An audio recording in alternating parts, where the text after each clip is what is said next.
दोस्तों नमस्कार, मेरा नाम वसीम नकवी है। मैं जयपुर से बात कर रहा हूँ और मैं मेरी वाइफ दोनों सरकारी नौकरी में थे। उसके साथ साथ हमने जयपुर में एक स्कूल चलाया, एक कोचिंग चलाया और उसके साथ साथ हमने पार्ट टाइम बेसिस पर ये बिजनेस किया, जिसकी जानकारी देने के लिए आज आपके बीच में मैं खड़ा हूँ। दोस्तों यहाँ से हमने जो हासिल किया और हमारी जिंदगी पूरी तरह से बदल गई। तो उसके दौरान एक पूरी जर्नी है, उस जर्नी में बहुत से तरह की ट्विस्ट है, बहुत से संघर्ष है। वो कहानी स्पेशल है जो आपको सुनाना चाहते हैं। निश्चित तौर पर उसको सुनने के बाद आपको हौसला मिलेगा और आप किसी मुकाम पर पहुंचेंगे, किसी निर्णय पर पहुंचेंगे। दोस्तों जैसा कि मैंने आपको बताया कि मैं मेरी वाइफ दोनों इस बिजनेस को कर रहे हैं। मेरे दो बच्चे हसन और रमाज, वो भी इस बिजनेस के अंदर बड़े अच्छे लेवल के ऊपर हैं और हमने चारों ने मिलकर इस बिजनेस को एक मुकाम पर पहुंचाया। तो दोस्तों मैं आपको बताना चाहता हूं कि ये बिजनेस आपको क्या दे सकता है और इस बिजनेस में आपको क्या हासिल हो सकता है, कहां तक पहुंच सकते हैं और इसके बीच में क्या जर्नी है जो आपको तय करनी पड़ सकती है। आपकी जर्नी अपना अलग होगी, लेकिन लगभग हमारी कहानी से आपको एक प्रेरणा मिल जाएगी। उन सबको सुनने से पहले मैं चाहता हूं कि पहले आप शकीला को सुने, ताकि आपको यहाँ पर इनके बारे में पता चले कि ये कौन है। नमस्कार, शकीला नकवी जयपुर से हैं और एक मिडिल क्लास फैमिली से बिलोंग करती हूँ। मम्मी हाउसवाइफ थी और पापा स्कूल में प्रिंसिपल रहे और शुरू से हमें तालीम दी गई थी कि अच्छे से पढ़ाई करो, पढ़ाई करके आपको अच्छे से सेटल होना है और वही हमारे दिमाग में डाल दी गई थी और उसी चीज़ को हम लेके आगे बढ़ रहे थे। हमने पढ़ाई करी और पढ़ाई करने के बाद अच्छी से पढ़ाई हो चुकी थी। इसके बाद नौकरी लग गई।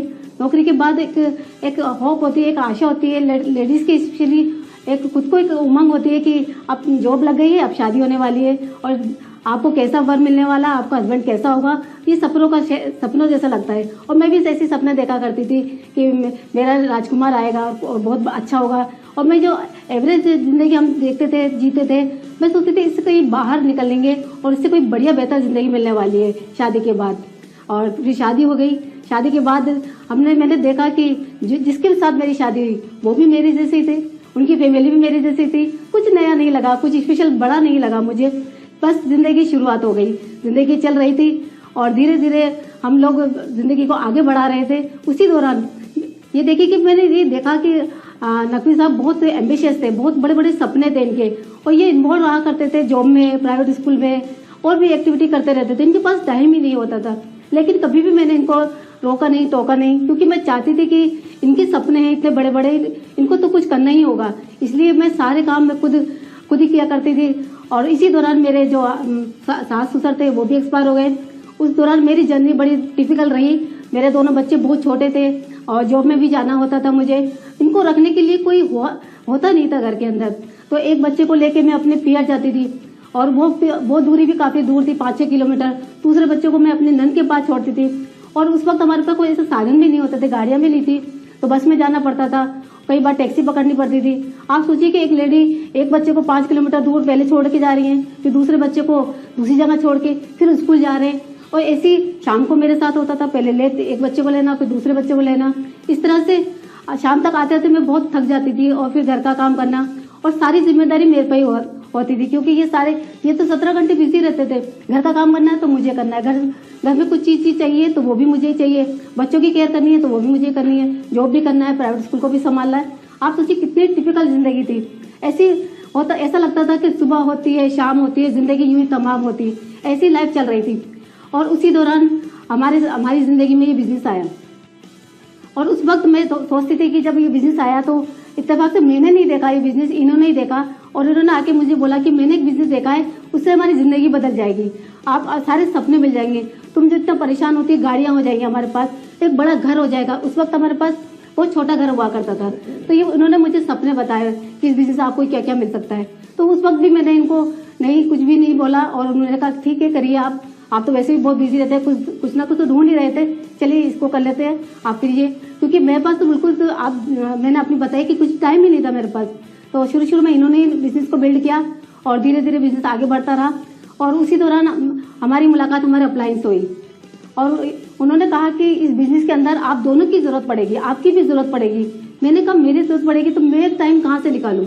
तो उन्होंने एक स्मार्ट किया, हमारे अपलाइन है देवेश शर्मा, मंजू भाभी, उन्होंने एक स्मार्ट काम मेरे साथ किया। उन्होंने क्या किया कि एक बड़ा फंक्शन हो रहा था, एक दिल्ली में मेगा फंक्शन, सक्सेस सेमिनार हो रहा था। उन्होंने मुझसे कहा कि कुछ ना करो, आप एक बार चलो हमारे कहने से। और मैं उनके कहने से वो सेमिनार देखने के लिए चली गई और जाने के बाद वहां जाके मैंने देखा कि कितने सफल लोग, इतने डायमंड, उनकी लाइफ स्टाइल मैंने देखी, उनके जीने का तरीका देखा, उनकी फ्रीडम देखी, उनकी विदेश यात्रा देखी उस दिन की, और वो आज़ाद है। पहले वो भी स्ट्रगल कर रहे थे, लेकिन इस बिजनेस के बाद वो आज फ्रीडम की जिंदगी जी रहे हैं। उनका अच्छा घर है, गाड़ियां हैं, विदेश यात्रा घूमते हैं, बच्चों को क्वालिटी टाइम देते हैं। उस वक्त मुझे पता चला कि टाइम की अहमियत क्या होती है और क्वालिटी टाइम किसे कहा जाता है और फाइनेंशियली फ्रीडम किसे कहा जाता है। वो सब चीज़ मुझे वहाँ जाकर रियलाइज हुई। देखने बाद उस दिन का दिन था, जब मैं लौट के आ रही थी तो मेरे अंदर भी एक चीज़ थी कि मुझे भी टाइम की कमी थी। मैं बच्चों को फुल टाइम नहीं दे पा रही थी, बच्चों को ढंग से केयर नहीं कर पा रही थी, इनका टाइम मुझे नहीं मिल पा रहा था, जिंदगी बस ऐसी जा रही थी। लेकिन उस सेमिनार के बाद मेरी जिंदगी का टर्निंग पॉइंट बदला और उसी चीज़ ने मुझे, जब मैं लौट के आ रही थी तो मुझे बार बार वो ख्याल आ रहा था कि मुझे भी तो ये जिंदगी मिल सकती है क्या, मैं भी जिंदगी पा सकती हूँ। मैंने वापस अपने अपलाइन के पास बैठी, उनको बुलाया और मैंने उनसे जाना कि मुझे तो ये जिंदगी चाहिए। अगर मैं यही करती रही तो मैं 60 साल तक यही करती रहूंगी और मेरी जनरेशन, मेरे बच्चे, उनको भी यही करना पड़ेगा। यहाँ तो मुझे ये वाली जिंदगी चाहिए। हम लोग बैठे, हम अपने अपलाइन के साथ बैठे, हम लोग हमने प्लानिंग करी। उन्होंने एक अच्छा सा रास्ता मुझे बताया, क्योंकि उन्होंने बताया कि आपके पास जो टाइम नहीं है उसके लिए आप एक सर्वेंट रख सकते हो घर के अंदर। 2000 रुपये लेके, उस वक्त 15 साल पहले, 20 साल पहले 2000 बहुत बड़ी बात होती थी। एक सर्वेंट रख लीजिए ताकि वो घर का काम कर सके आपको, और बच्चों को जो आप इतना स्ट्रगल कर रहे हो, बच्चों को के लिए जो वो टाइम बचा सकते हो, वो कैसे बचाओगे आप? वो बचाने के लिए आप बच्चों को डे बोर्डिंग में डाल सकते हो। और वैसे ही मैंने किया, एक सर्वेंट रखी, बच्चों को डे बोर्डिंग में डाला और जो वो वक्त मुझे मिला वो जिसको मैंने सीखने में लगाया। और दूसरी बात, जब पहले छुट्टी हुआ जॉब में, जब मुझे छुट्टी होती थी तो पहले छुट्टी होने के बाद मैं अपने घर चली जाती थी। अब बच्चे कहते हैं कि नानी के जाना है तो वहाँ चले जाते थे। लेकिन बिजनेस में आने के बाद, क्योंकि मुझे उस बिजनेस को बड़ा करना था, मेरे अंदर एक जुनून आ चुका था, एक पैशन आ चुका था कि मुझे वो लाइफ चाहिए थी, मुझे सबसे ज़्यादा चाहिए था। मैं आज़ाद होना चाहती थी, मैं बच्चों को फुल टाइम देना चाहती थी, हस्बैंड का टाइम लेना चाहती थी। और उसी वजह से मैंने इतनी परेशानियों को, मेरी परेशानी छोटी होती चली गई, मेरे ड्रीम बड़े होते चले गए। और उस ड्रीम की पावर की वजह से मुझे जो ये चैलेंज थे मेरी ज़िंदगी में, वो छोटे होते चले गए। मैं उनको एडजस्ट करते चली गई, उनके लिए रास्ता खोजती चली गई। तो इस तरह से मेरी आगे रास्ता चला मेरा। और इसी दौरान अब जब मुझे छुट्टी होती थी तो अब मैं कहीं उस छुट्टी को समाज में नहीं लगाती थी, उसको अपने परिवार में नहीं लगाती थी, उस छुट्टियों को मैं अपने बिजनेस में लगाती थी, इस बिजनेस को बढ़ाने में लगाती थी, अपने बिजनेस को आगे ले जाने में लगाती थी। और इसी दौरान जब हम बाहर जाते थे तो जॉब में थे तो बच्चे को तो रख लेते थे, लेकिन जब बिजनेस के लिए बाहर जाते थे तो कोई नहीं रखता था इनको। अब उस वक्त मुझे फिर चैलेंज आया कि अब इनको रात को कहाँ रखूँ। तो मैं इनको ताले में बंद करके बाहर से ताला लगा देते हम लोग, और इनको सारा खाना पानी सब रख के इनके पास रख के जाते थे शाम को। दिल तो रोता था बहुत, आंसू भी आते थे छोटे छोटे। ये 3 साल का था बड़ा वाला, छोटा वाला 2 साल का था। दिल रोता था बहुत, दिल दुखता था बहुत, कैसे छोड़ के एक माँ कैसे जा रही है, बच्चा रो रहा है फिर भी जा रही है। लेकिन वो फिर ख्याल आता, तुझे क्या यही जिंदगी चाहिए या वो वाली जिंदगी चाहिए? उस ख्याल को आके फिर से मैं वापस से अपने आप को बोल्ड बनाती, वापस से हिम्मत पैदा करती, और फिर बच्चों को ताले में बंद करने के बाद घर से बाहर निकलते और बिजनेस को बिल्ड करने के लिए जाते थे। जब से डिसीजन हुआ उसके बाद बिजनेस को आगे बढ़ाने लगे हम लोग। और इसी दौरान जब बिजनेस हमारा बाहर जा चुका था तो बच्चों को भी साथ लेके जाना पड़ता था। बच्चों को साथ लेके, दोनों बच्चों को साथ लेके मैं डूंगरपुर जाती थी, क्योंकि हमारा बिजनेस वहाँ काफ़ी बड़ा बिजनेस हो चुका था हमारा। और उसके बाद जब दूसरा बिजनेस में हमारा तेज़ी से ग्रो हो रहा था, दूसरी लेग हमारी तेज़ी से ग्रो हो रही थी, उस दौरान भी जब मई जून में छुट्टी आती थी 1.5 महीने की, तो मैं घर में नहीं रुकती थी। उन दोनों बच्चों को साथ लेके हम होटल में रहते थे। हमारी कॉलेज स्टार्ट हो चुकी थी तो दोनों बच्चों को होटल में रख के बिजनेस को बिल्ड करते थे। इस तरह से बिजनेस आगे बढ़ रहा था। और बच्चों ने बड़ा स्ट्रगल किया, बच्चों ने अपनी कीमत बचपन खोया। बचपन के जो बच्चे अपने बचपन के अंदर जाना चाहते थे, घूमना चाहते थे, वो चीज़ें नहीं मिल पाई, क्योंकि मुझे पता था कि ये बच्चे तो भूल जाएंगे, अभी ये दौर है बच्चों का, इनको याद नहीं रहेगा, लेकिन आगे जो मिलने वाला है वो याद रहेगा। इसीलिए मैंने उस चीज़ को फोकस नहीं किया और बच्चों पर भी उस चीज़ का फोकस नहीं होने दिया, उनको इस चीज़ में इन्वॉल्व रखा साथ में और बिजनेस को आगे बिल्ड करते गए। इसी दौरान देखिए, उसकी मैं आपको एक अहमियत बताना चाहती हूँ, क्योंकि मुझे इससे इतनी स्ट्रगल करने के बाद बच्चों ने भी किया, मैंने भी किया, तो मुझे मिला क्या? देखिए, आज मुझे इस बिजनेस से बहुत कुछ मिला। आज मुझे फ्रीडम मिली, आज मैं गवर्नमेंट जॉब से फ्री हो चुकी हूँ। आज मेरे बच्चे को मुझे फुल टाइम मिला है, मैं 24 घंटे बच्चों के साथ रहती हूँ। आज हम 3 टाइम का खाना हम साथ खाते हैं। आज जो मैंने जो वक्त खोया था वो वक्त मुझे मिल चुका वापस से। आज मुझे हस्बैंड के साथ फुल टाइम रहते हैं हम लोग, एंजॉय करते हैं, आज दुनिया घूमते हैं। यात्रा मिली मुझे इसमें। और देखिए, आज आप फ्रीडम की जिंदगी जी रहे हैं हम लोग, है ना।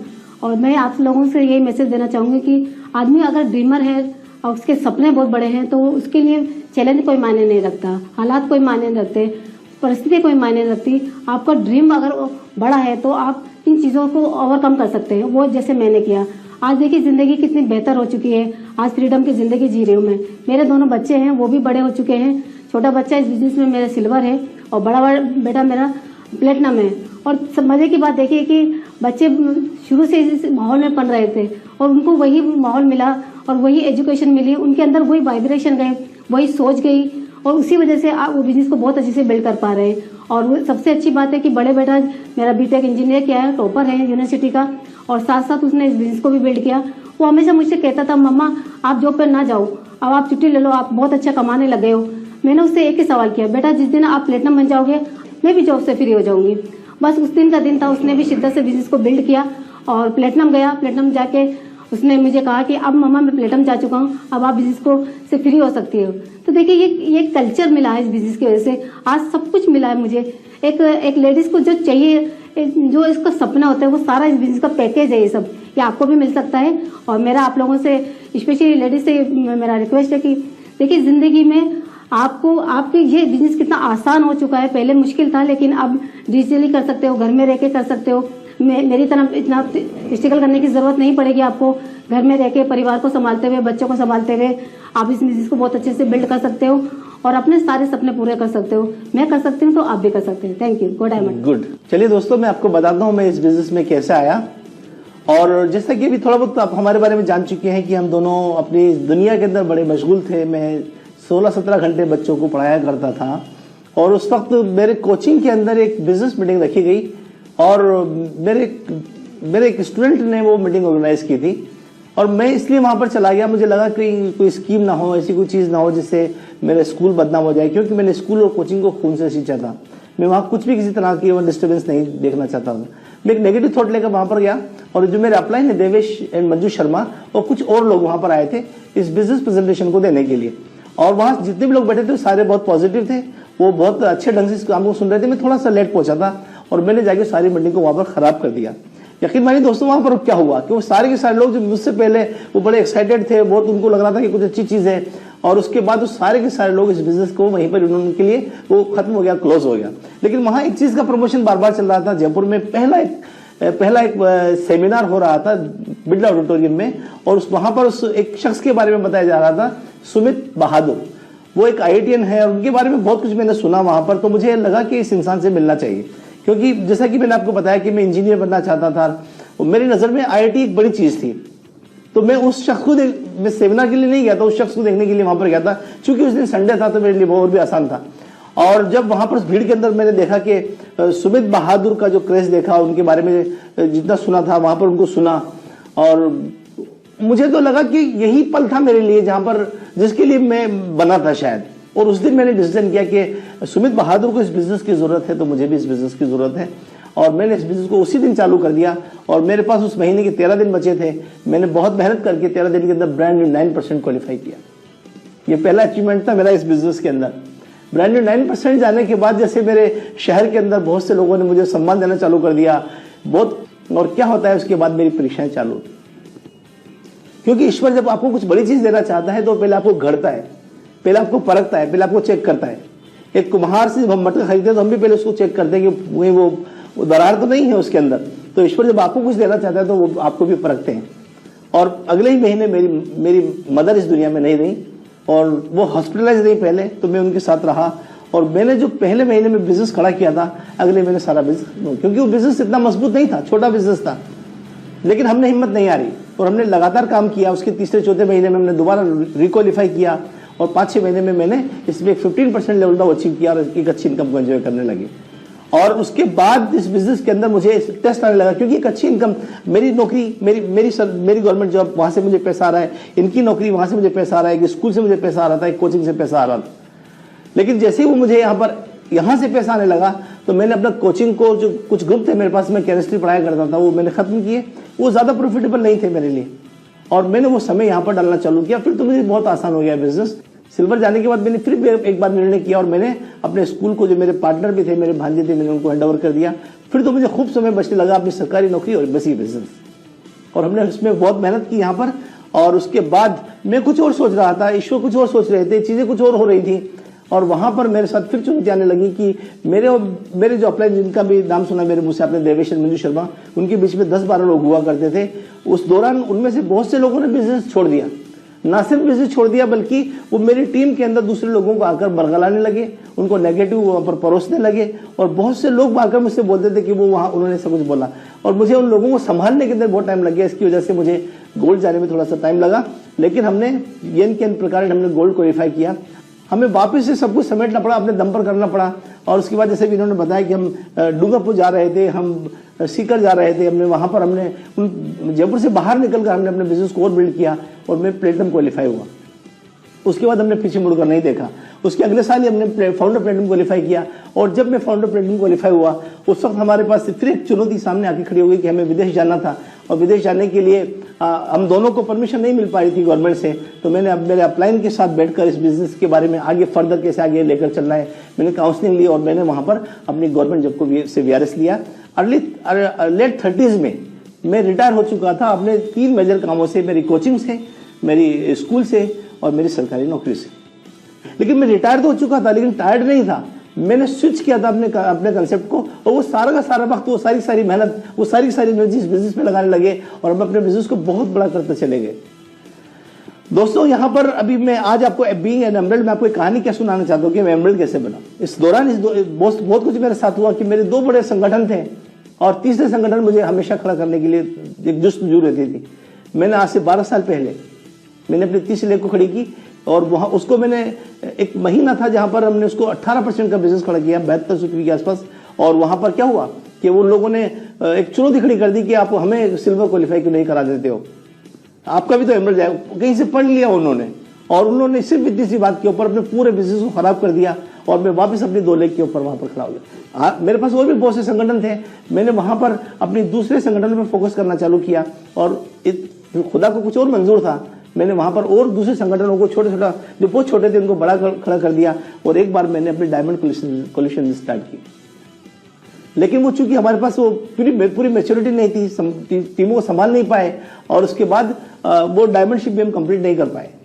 लेकिन फिर उसके बाद हमारी जिंदगी में क्या घटना घटी, हमारे बच्चे बड़े होते चले गए। इस बिजनेस में बड़े हुए दोनों बच्चे, पहले बड़ा वाला बच्चा 18 साल का उसे ज्वाइन कराया, लेकिन उसका फोकस अपनी पढ़ाई के ऊपर था। वो अब वहीं अपना करियर ढूंढ रहा था। और उसके 1.5 साल बाद मेरा दूसरा छोटा वाला बेटा वो 18 साल का हुआ। और जब वो 18 साल के हुए तो उन्होंने, चूंकि उसका बिजनेस माइंड था, उसने शुरू से इस बिजनेस को बिल्कुल ग्रैब कर लिया। मुझे लगा कि अब इसके थ्रू मैं एमरल्ड जा सकता हूँ। लेकिन वहाँ पर फिर एक चुनौती क्या है कि उनकी टीम में सारे के सारे यंगस्टर्स थे, 18 साल से 22-23 साल के बच्चे थे। उनके पेरेंट्स उनको अपने करियर तक धकेल रहे थे, और उन बच्चों के भी एग्जाम आ गए बीच के अंदर, तो सारा का सारा काम रुक गया। और उसके बाद उस बच्चे के, लेकिन एक उसी टाइम में खुशखबरी क्या हुई कि उसकी सिल्वर जाता हुआ देखकर, उसकी जिंदगी को बदलता हुआ देखकर, उसके पास एक अच्छे चेक को देखकर, बड़ा वाला बेटा जो अभी कहीं करियर कहीं वो ढूंढ रहा था, उसे लगा कि मुझे भी ये काम करना चाहिए। उसने बिजनेस को करना चालू कर दिया, और उसने इस बिजनेस को अच्छे से संभाला। और उसने पहले सिल्वर क्वालिफाई किया, और सिल्वर क्वालिफाई करने के बाद उसका भी थोड़ा ठहराव आया। लेकिन जब ये पेंडेमिक आया, जब दुनिया सारी ठहर गई, उस वक्त उसने इस बिजनेस को एक अलग अंदाज में करना चालू किया। क्योंकि वो इसी तरीके का, उसका नेचर ऐसे ही था, वो डिजिटली थोड़ा सा वो इजी था, थोड़ा सा लोगों से बात करने में उसको मुश्किल लगता था। और उसने पिछले साल प्लेटिनम क्वालिफाई कर लिया, और हम ब्रांड न्यू एमरल्ड हो गए। दोस्तों, हमारी ये एमरल्ड की एक कहानी है जो आपने सुनी, लेकिन इस एमरल्ड जाने से हमें क्या मिला और मेरी लर्निंग्स क्या रही, ये 2 बहुत इंपॉर्टेंट बात बची थी जो मुझे आपसे करनी है। दोस्तों, एमरल्ड जाने के बाद हमने अपनी जिंदगी को, अब मैं आज जहां पर हम खड़े हैं, मैं आपको बताना चाहता हूं कि आपसे पहले की जिंदगी क्या थी। हम पैसा पहले भी कमा रहे थे, लेकिन पैसे के साथ बंदिशें बहुत थी। वो हमारा टाइम बहुत खाता था, और पैसा भी इतना खुला पैसा नहीं था। हमने बहुत छोटी उम्र में मैंने अपना एक मकान बना लिया था, और जेब में महीने की लास्ट को आता थी, जेब में पैसा नहीं रहता था। समाज की नजर में हम बड़े अच्छे थे, क्योंकि 4 इनकम के सोर्स थे, लेकिन जेब में पैसा नहीं होता था। तो क्या मतलब इसी चीज का कि आपके पास महीने के अंत में पैसा नहीं बचे। इस बिजनेस में आने के बाद हमारे पास एक अच्छी इनकम आने लगी, जो हमारी 4 मेजर इनकम से भी ज्यादा पैसा हम यहाँ पर कमाने लगे। जो दूसरी चीज मुझे यहाँ पर हासिल हुई वो था वक्त। दोस्तों, जब भी आपने शकीला से सुना कि हमने कभी परिवार को हम साथ कभी नहीं रहे, लेकिन इस बिजनेस में आने के बाद, सफल होने के बाद, ये अभी कितनी आसानी से शकीला केके निकल गई। लेकिन सोच के देखिए, हम परिवार में चारों सदस्य दिन में तीन टाइम साथ बैठ के खाना खाते हैं और अपनी डाइनिंग टेबल पर बैठकर डिस्कशन करते हैं। आज हमारी चारों की सोच एक है, चारों की मंजिल एक है, काम करने का तरीका एक। आप घरों में देखेंगे कि वहां पर यूनिटी हो सकती है, यूनिटी हमारे घर में भी है, लेकिन यूनिटी से एक बड़ी चीज होती है, इसका नाम है सिनर्जी। मेरे परिवार में एक सिनर्जी है, हम चारों एक ही तरह से सोचते हैं। जरा सोच, सिनर्जी का मतलब क्या है? ये परिवार में चार लोगों का एक लक्ष्य, एक मंजिल, एक काम करने का तरीका। इसको थोड़ा सा आसान तरीके से मैं समझा सकता हूं। एक ट्रेन है जिसमें दो इंजन लगे हों, लेकिन दोनों अपोजिट दिशा में लगे हों, तो ट्रेन कहां जाएगी? ट्रेन कहीं नहीं जाएगी। लेकिन ट्रेन के दोनों इंजन अगर एक ही दिशा में लगे हों तो ट्रेन कहां जाएगी? हमारी ट्रेन में तो चार इंजन लगे हैं और चारों एक ही दिशा में जा रहे हैं। थोड़ा सोच के देखिए हम इस बिजनेस में कहां तक पहुंच सकते हैं। इसके अलावा हमें इसमें क्या मिला? शादी से पहले मैंने इनको देखा कि गवर्नमेंट जॉब में थी, तो मुझे लगा कि यार एक अच्छी लड़की मिल रही है जो एक और इनकम का जरिया आती है घर के अंदर। लेकिन अभी इनको मुझे समझाना था कि मैं आपके लिए फिट इंसान हूं, तो मैंने इनकी प्रॉब्लम की पहचाना कि नहीं क्या चाहिए। इनके मुंह से मैंने एक दो बार सुना कि घूमना पसंद करते हैं, तो मैंने इनको दुनिया के बारे में बहुत बड़ा बता दिया, मैं तुम्हें दुनिया घुमाऊंगा, पेरिस की सड़कों पे। लिटरली यही शब्द है मेरे कि मैं आपको पेरिस की सड़कों पे घुमाऊंगा। दोस्तों, पेरिस तो छोड़िए आप, हमने इनको जयपुर भी नहीं घुमाया। थैंक गॉड, इस बिजनेस की वजह से हम हर साल दुनिया के खूबसूरत समुद्री किनारों पर और दुनिया के खूबसूरत हिल टॉप स्टेशन के ऊपर घूमते हैं। और मैं लोगों से बोलता हूं इसी के लिए कि इसी का नाम है जहां लोग घूमना पसंद करते हैं। Switzerland, Paris, Singapore, Australia, Toronto, Canada और पता नहीं कहां कहां पर, अब तो याद भी नहीं इतनी जगह पर घूम के आ चुके। महत्वपूर्ण ये नहीं कि आपने क्या हासिल किया, जो भी मैं आपको बता रहा था ये सारी तो चीजें हैं जो कोई भी पा सकता है। महत्वपूर्ण ये है कि आपने सीखा क्या। मेरी नजर में सबसे बड़ा हासिल है आपकी लर्निंग्स। जिंदगी में मैंने सीखा बचपन में कि जिंदगी में अगर आप बहुत बड़े बनना चाहते हैं तो दूसरों के तजुर्बों से सीखो। यहाँ पर हमारे पास इस जर्नी के अंदर खुद के तजुर्बे थे जो हमने खुद ने लड़के सीखे थे, हमारे पास हमसे सफल लोगों के तजुर्बे भी थे। तो यहाँ पर जो मैंने आपको सीखा मैं आपको जल्दी से आपको बताना चाहता हूँ। पहली लर्निंग जो मेरी रही यहाँ पर वो थी कि हर इंसान यहाँ पर दुनिया में जितने भी लोग हैं सारे के सारे लोग ईश्वर की अनुपम कृति हैं। सब ईश्वर की खास यहाँ पर किसी प्रयोजन के लिए धरती पर भेजा गया है। और जिस तरह से लोगों के फिंगरप्रिंट नहीं मिलते हैं ना, वैसे लोगों के एस्पिरेशंस नहीं मिलते हैं, लोगों के ड्रीम नहीं मिलते हैं। मैं इस दुनिया के अंदर आया तो किसी खास प्रयोजन के लिए आया। मुझे धरती पर भगवान ने भेजा तो किसी खास वजह से भेजा। वो वजह मैंने यहाँ पर अपनी ढूंढी और उसके बाद मुझे खुद से परिचय हुआ कि मैं क्यों धरती पर आया हूं, मैं क्या पा सकता हूं। और उसको मैं अपनी भाषा में बोलता हूं, वो है आत्मा का बच्चा। Cherish your dream and vision as the children of your soul. आपका जो ये विजन है, आपका जो ड्रीम है, ये ईश्वर की सबसे बड़ी आपको एक गिफ्ट है। आपको उसको चेरिश करना होता है। एक बार जब मुझे विजन मिला कि इस बिजनेस के थ्रू न सिर्फ मैं अपनी जिंदगी बदल सकता हूं बल्कि मैं बहुत से लोगों की जिंदगियां बदल सकता हूं। और इवन यहां पर आप अपनी जिंदगी बदल ही तब पाते हैं जब किसी की जिंदगी में खुशहाली पैदा करते हैं। और मैंने इसी चीज को फॉलो किया और लोगों से भी मैं यही बात करता हूं कि एक बार अपने सपनों से प्यार कीजिए, एक बार आपकी आइडेंटिटी से प्यार कीजिए, क्योंकि वो सपने ईश्वर की आपको सबसे अनमोल ईश्वर के सबसे अनमोल तोहफे होते हैं। मैंने यहां पर यह सीखा कि future belongs to those who believe in the beauty of their dreams. ये जिंदगी उसी की है जो किसी का हो गया। वो किसी क्या है किसी की नजर में, वो आपकी नजर में एक लड़की हो सकती है, एक लड़का हो सकता है, लेकिन ईश्वर आपके लिए भी कोई किसी नाम की कोई चीज बनाकर भेजता है। आपको उसके प्रति अपना सम्मोहन, अपना प्यार उसके प्रति जताना पड़ता है और उसको फॉलो कर, उसको चेस करना पड़ता है और वो चीज आपकी आइडेंटिटी बना देता है। वो आपके डीएनए के नजदीक होता है, वो आपके फिंगरप्रिंट के नजदीक होता है। जो दूसरी चीज मैंने आपको सीखी वो थी कि आप जब किसी चीज को चाहते हैं तो चाहने से नहीं गिरते फूल झोली में, आपको उसको ठानना पड़ता है। और जब मैंने अपनी जर्नी में देखा, जब मैंने किसी चीज के बारे में दृढ़ संकल्प किया, जब मैंने किसी चीज के बारे में ठोस निर्णय किया, मैंने उस चीज को पा लिया। और जब इसका उल्टा भी सच था, मैंने किसी चीज के बारे में दृढ़ संकल्प नहीं किया, मेरे पास ठोस लक्ष्य नहीं थे, मैं अपनी जिंदगी को ऐसे ही गंवा रहा था। इस बिजनेस में भी, इस बिजनेस से पहले भी। तो जिंदगी में कामयाबी का जो दूसरा फॉर्मूला मैंने सीखा वो था आपको लक्ष्य बनाना पड़ता है। लक्ष्य नहीं जिनका जीवन में, ऐसे वो खो जाते हैं जैसे लाख हजारों पत्ते पानी में बह जाते हैं। और जो तीसरी लर्निंग मेरी यहाँ सबसे इंपॉर्टेंट रही वो ये थी कि you won't get what you want but what you are.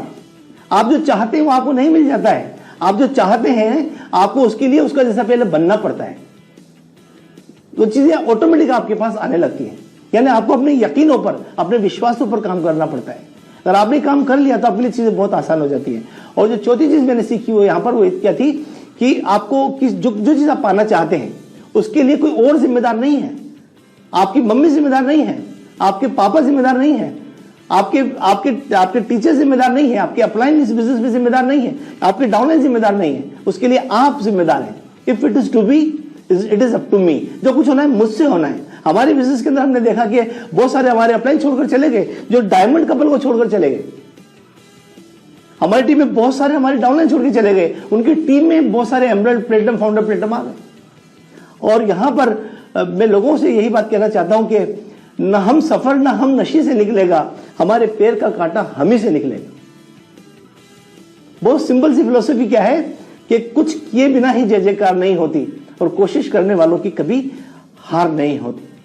और जो लास्ट चीज मैंने यहां पर सीखी वो बहुत इंपॉर्टेंट थी, वो थी कि पहल तो करो, शुरुआत तो करो। लाओ से तुमने कहा कि a journey of 1000 miles begin with single step. आपको पहला कदम बढ़ाना पड़ता है और आप मंजिल पे पहुंच जाते हैं। हम मंजिलों को देखकर अक्सर घबरा जाते हैं, मंजिल हमें बड़ी डरावनी लगती है कि दूर की वो कोड़ी नजर आने लगती है। दोस्तों यहाँ पर खुशखबरी क्या है, मंजिल कितनी भी दूर हो, मंजिल कितनी भी मुश्किल हो या कि मंजिल कितनी भी ऊंची हो, खुशखबरी यह है कि उस मंजिल तक पहुंचने के रास्ते हमेशा आपके कदमों में होते। मुझे इस बिजनेस के अंदर एमरल्ड डायमंड तो छोड़िए आप दोस्तों, सिल्वर जाना भी ऐसी दूर की कोड़ी नजर आती थी। लेकिन क्या समझ में आया, हर महान आइडिया और हर क्रांतिकारी बदलाव की शुरुआत बहुत टिनी और बहुत रिडिकुलस हुई थी।